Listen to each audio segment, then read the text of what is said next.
என் மக்கள்கிட்ட ஒன்று இருக்கு, அடர்த்தியான வறுமை இருக்கு, ஏழ்மை இருக்கு. அது ஒரு குழந்தைய பெறுது, அது அறியாமைன்னு ஒரு குழந்தைய பெறுது.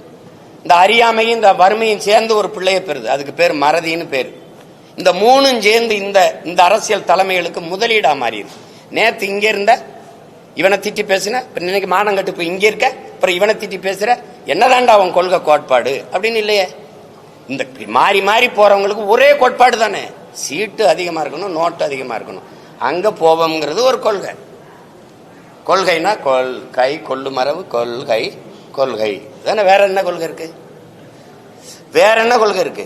திமுகங்கிறீங்க, திமுகவும் அதிமுகவும் வெவ்வேறு கட்சின்னு யாராவது சொல்லுங்க. அது ரெண்டு வெவ்வேறு கட்சினா வேற சித்தாந்தம் கொண்டது. பாரதிய ஜனதா காங்கிரஸ் வெவ்வேறு கட்சி, வெவ்வேறு சித்தாந்தங்கள், வெவ்வேறு கோட்பாடு, வெவ்வேறு தத்துவத்தை கொண்ட கட்சி. யாராவது சொல்லுங்க. ஒரே ஒரு கருத்துல இந்த இடத்துல காங்கிரஸ் பிஜேபியில இருந்து மாறுபடுது ஒண்ணு, இல்ல அதிமுக திமுக இந்த இடத்துல மாறுபடுது ஒண்ணு. இப்ப ஆட்சியில் இருக்கிற திமுகவில், இப்ப இருக்கிற ஆட்சியில் இருக்கிற திமுக 10க்கு மேற்பட்டவர்கள் அதிமுக அமைச்சர்கள். ஆமாவா இல்லையா? ஆமாவா இல்லையா? ஐயா சேகர் பாபு, ஐயா கண்ணப்பன், ஐயா ரகுபதி, ஐயா முத்துச்சாமி, தம்பி செந்தில் பாலாஜி, ஐயா ஏவா வேலு, வேற நேர் விட்டுனா ஐயா KKSSR. சொல்லுங்க, முதன்மையான அந்த அமைச்சர்கள் எங்க இருந்தாங்க? இங்க இருந்தாங்க அதிமுக. இப்ப இங்க இருக்காங்க. நாளைக்கு இங்க இது வரும்னா இங்க வருவாங்க. இது கேட்டா இது தாய் கழகத்துக்கு வர்றது, இது போட்டா சேய் கழகத்துக்கு வர்றது. அப்போ இது சொர்ணாக்கா, திமுக ஒரு சொர்ணாக்கா, அப்புறம் இங்க இருந்து வருது ஒரு வர்ணாக்கா வருது, அப்புறம் இங்க வாசி இல்லை, அப்புறம் சொர்ணாக்கா டைப் வருது. உங்களுக்கு புரியுதுன்னு, தாயை போல் பிள்ளை, நூலை போல் சேலை. தாய் கொடுமைக்காரியா இருந்தா பிள்ளை அப்படியே கோகில வாணியா பிறந்துருமா என்ன? இது கொடுமை. இது ஒரு ஏமாத்தி இந்த ஜனத்தை நாங்கள் ஆட்சியை மாத்திரம், அதை தூக்கி எரியணும். எங்க எறிவ? யார வச்சு எறிவ? தீமைக்கு மாற்றப்படி தீமை. நபிகளார்ட்ட போய் கேட்கிறாங்க, இந்த தீமையை எப்படி ஒழிப்பீர்கள் நபிகளே? நன்மையை வச்சு தானே. நன்மை எங்க? யாரு நன்மை? நெருப்புக்கு எப்படி நெருப்பு எப்படி மாற்றாகும்? நெருப்பை வச்சு எப்படி அணைப்ப? ஒரு தண்ணீர் வேணது யாரு? திமுகவுக்கு மாற்ற அதிமுக. எந்த வழியில் எப்படி? ஒரே ஒரு இடத்துல வந்தா டாஸ்மார்க்க மூடிடுவாருன்னு சொல்லு. ₹1 கமிஷன் வாங்க, பணி அமர்வா, பணியிட மாற்றமா, பணி உயர்வா, 5 பைசா வாங்க மாட்டார். ஒண்ணு யாராவது அவர் வந்தா மலையை காப்பார், காட்டை காப்பார், நீர்வளம் ஏரி எல்லாம் பாதுகாக்கப்படும். அப்படி இருக்கும். ஏதாவது ஒரு மாறுதல் சொல்லுங்க. அதிகபட்ச வளர்ச்சி இந்த நாடு கட்டமைக்கிற வளர்ச்சி கடன் வளர்ச்சி. 5 லட்சம் கோடியில் விட்டு போய் 10 லட்சம் கோடி கடன் வளர்ச்சி. வேற எது வளர்ச்சி இருக்கு தம்பி? நீங்க சொல்லுங்க. எல்லாம் படிச்ச பிள்ளைங்க தானே, ஒண்ணு சொல்லுங்க. என்ன வளர்ச்சி இருக்கு? சும்மா பேசிக்கிறலாம். கூட்டணி வச்சு கூடி கொள்ளையடிச்சா சரியாயிருமா? எந்த அடிப்படையில் அணி சேருறீங்க? எந்த அடிப்படையில்? இது என்ன அரசியல்? தேர்தல் வந்தவொடனே யார் எங்க போறது, அவர்கள்ட்ட எவ்வளவு பேசுறது, இவள்கிட்ட இது கேவலம். இதெல்லாம் இந்த பேரம் பேசுறது பொலிட்டிக்கல் ரெவல்யூஷன் அப்படின்னு தான் வருது. எல்லாம் அரசியல் மாறுதல், அரசியல் புரட்சி அப்படின்னு தான் வர்றாங்க. அப்புறம் அது அரசியல் பிசினஸ் ஆகுது, பொலிட்டிக்கல் பிசினஸ் ஆகுது. கடைசியா எங்க வருது? கொச்சையா சொன்னது கடைசியா அப்படியே இருக்கு. எவன் அதிக காசு கொடுக்குறானோ அவன்கிட்ட போறது, எவன் அதிக இடம் கொடுக்குறானோ அவன்கிட்ட போறதுன்னா அதுக்கு பேரனன்னு நீங்களே முடிவு பண்ணிக்க. இது எங்க போய் நிறுத்துது? அதனாலதான் நாங்க தமிழ் இன பிள்ளைகள் தன்மான போர் நடத்துறோம், இனமான மீட்சிக்கு போர் நடத்துறோம். வெற்றியை தோல்வியை சமமா கருதுறவன் தான் வீரன். வெற்றி அடைஞ்சா இருப்பேன், தோல்வி அடைஞ்சா போயிருவேங்கிறது கோழை. நாங்கள் பிறவி வீரர்கள். எங்களுக்கு தெரியாத 3 எழுத்து பயம். எங்களுக்கு எங்கள் பரம்பரைக்கே தெரிஞ்ச 3 எழுத்து வீரம். அதனால சண்டை செய்யறோம். எத்தனை ஆயிரம் பேர் வந்தாலும் எதிர்த்து நிற்போம், ஆனால் யாரையும் எதிர்பார்த்து நிற்க மாட்டோம். இது எங்கள் பரம்பரை பழக்கம். அதனால போய் அவரோட கூட்டணி சேரு, இவரோட சேர்ந்து என்ன செய்யலாம்னு சொல்லு.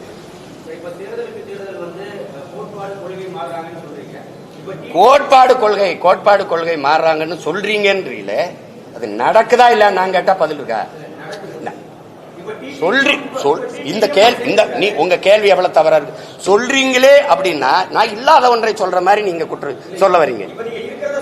அப்புறம் யாரை நீங்க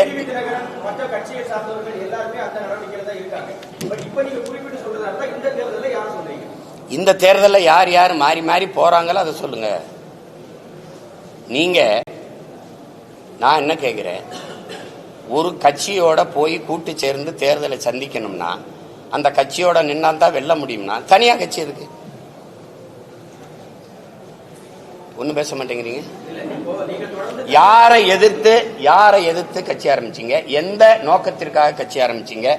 எந்த லட்சியத்திற்காக கட்சி ஆரம்பிச்சீங்க? இந்த கேள்விக்கு என்ன பதில் வச்சிருக்கீங்க?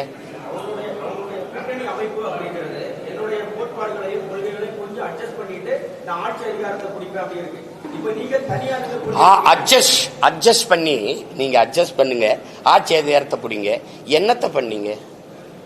அட்ஜஸ்ட் பண்ணி ஆட்சி அதிகாரத்தை பிடிச்சு மக்களுக்கு செஞ்ச ஒரே ஒரு நல்லது, ஒரு நல்லது தான் கேட்கிறேன். ஒரு நல்லது. கூட்டணி போயிட்டிய மாறி மாறி இங்க போனீங்க 5 வருஷம் இருந்தீங்க, இங்க போனீங்க 5 வருஷம் இருந்தீங்க, இங்க 5 வருஷம் இருந்தீங்க. இந்த கூட்டணியில் இருந்து நாங்கள் சாதிச்சது இது ஒன்று சொல்லு. இப்ப எங்க அண்ணன் மது ஒழிப்பு மாநாடு போட்டாங்களா? எங்க அண்ணன் திருமாவளவன் விடுதலை சிறுத்தைகள் போட்டுச்சா? இப்ப எங்க கூட்டணியில் இருக்காங்க? திமுகவில். மது மூடாம திறந்து வச்சிருக்க பெருமகன் யாரு? அப்ப மது ஒழிப்பு மாநாடு பயனற்றதாயிருச்சா? இப்ப மதுவை ஒழிக்கிறவன் எவனும் அவனோட கூட்டணி அப்படின்னு பிடிவாதமா இருக்கணுமா இல்லையா? ஏன் இல்ல? சாதிவாரி கணக்கெடுப்பு எங்க ஐயாவுடைய கொள்கை. சாதிவாரி கணக்கெடுப்பு எடுத்து எவன் சமூக நீதியை நிலைநாட்டுறானோ அவனுக்கு தாண்டா கூட்டணி அப்படின்னு ஏன் இல்ல? அப்போ நீங்க என்ன கோரிக்கை முன்வைக்கிறீங்களோ அதை நிறைவேற்றாதவன் கூடவே போய் வலிமையை சேர்த்தா எப்படி? வலிமையை சேர்த்தா எப்படி அது நிறைவேற்றப்படும்? என்ன பேசினாலும் கிடைச்சா இங்கதான் வருவாங்கன்னா இது எப்படி இந்த கோரிக்கையை ஏற்று எப்படி இந்த கொள்கையை நிறைவேற்றுவாங்க அவங்க?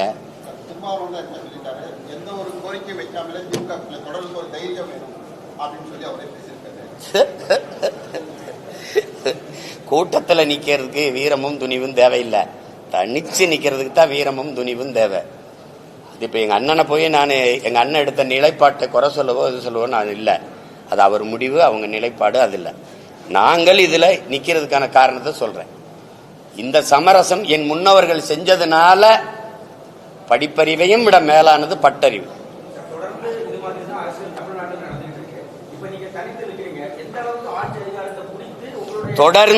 தொடர்ந்து இதுதான் நடக்குதுன்னு நீங்க தம்பி சொல்றீங்க. தொடர்ந்து நடக்குது என்பதற்காக ஏற்கனம்னு இருக்கா, இல்ல அதை மாற்றணும்னு இருக்கா? தனியா நின்று மாற்றமா இல்லையான்னு பாருங்க. 1.1 4.5 லட்சம் வாக்கு வாங்கின ஒரு அரசியல் கட்சி இந்திய பெருநிலத்தில் வாழ்ந்ததாக சரித்திரம் சொல்லுங்க, வளர்ந்ததாக சரித்திரம் சொல்லுங்க. 1.1 விழுக்காட்டிலிருந்து 8.22 8.5 விழுக்காட்டுக்கு உயருது அப்படின்னா வாக்குக்கு காசு கொடுக்காம சின்ன பிள்ளைகள் இந்த மகளெல்லாம் வேட்பாளராக நிறுத்துறதுக்கு அறிவிச்சா வயசு வரல, 24 வயசு தான் வருது. அப்ப அந்த மாதிரி சின்ன பிள்ளைகள், அறிமுகம் இல்லாத பிள்ளைகள், அவர்களை நிறுத்தி எளிய பின்புலத்திலிருந்து வர பிள்ளைகள் வாக்குக்கு காசு கொடுக்காமல் மக்களின் நன்மதிப்பை பெற்று 36 லட்சம் வாக்கை தொட்டு 3வது பெரிய கட்சியா அங்கீகரிக்கப்பட்ட ஒரு மாநில கட்சியா உயர முடியுதுன்னா இது வளர்ச்சியா இல்லையா? இது வெற்றி அங்கீகாரமா இல்லையா? இது வெற்றியா இல்லையா? நீங்க வெறும் தேர்தல் வெற்றி தான் வெற்றினீங்கன்னா கஷ்டம். தவிர்க்க முடியாத தம்ப்நெயில்ஸ், கலக்கலான கண்டென்ட்ஸ், சினிமாவும் சீரியஸ் பிரச்சனைகளும், பல வருடங்கள் இடைவெளிக்கு பிறகு இந்த படத்துல ஒரு கலகலப்பும் கைகலப்பும்.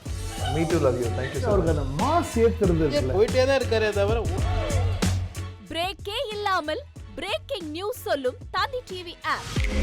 இன்ஸ்டா தலைமுறை வரை இறங்கி அடிக்கும் தந்தி டிவியின் டிஜிட்டல் எக்ஸ்க்ளூசிவ். அது தண்ணிக்குள்ள போகும்போது ஹேங் ஆயிடுச்சு. உங்களுக்கு விஜய் சார் எந்த அளவுக்கு ரொம்ப பிடிக்கும்? Of course, Malayalis are huge Vijay sir fans. ரெண்டு பேருமே ரொம்ப பிடிக்கும் எனக்கு. தந்தி டிவி ஆப்பை இலவசமா டவுன்லோட் செய்யுங்க, ஃபாலோ பண்ணுங்க, சப்ஸ்கிரைப் பண்ணுங்க, என்ஜாய் பண்ணுங்க.